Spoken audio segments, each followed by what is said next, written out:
Good morning, Kings. Welcome to the channel. We're jumping right into verse 13 of Psalm 119, but we're going to just start at verse 12 for context.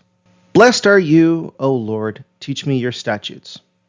With my lips I declare all the rules of your mouth. The psalmist is declaring his conviction to share what he has learned. The student of the Lord has now become the teacher of humanity. I realize that this is kind of what I'm doing right now, so I guess I know a thing or two about this, but I think it's fair to widen this definition to not necessarily teaching, but also to include sharing. Following up on the last video I did, we learned about the disciples learning from Jesus and the different styles of teaching that he had. Now, the disciples felt compelled to share what they had learned, and we can read about that and the opposition they faced in Acts 4:18-19. So they called them, the disciples, and charged them not to speak or teach at all in the name of Jesus.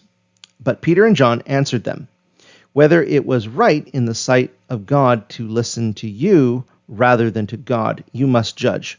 For we cannot but speak of what we have seen and heard. Basically, they're going to keep talking anyway.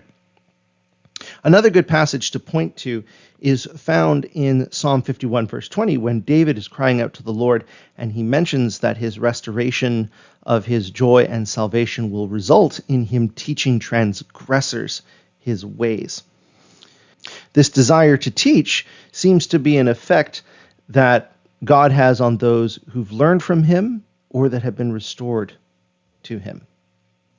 For today's reflection questions: how has learning from God stirred a desire in your heart to speak, teach, or to share? And how can you share about what you've learned from God today? Well, that's it for today's meditation. May your path be honoring and God's message be received with joy and thanksgiving. God bless you. Have a great day.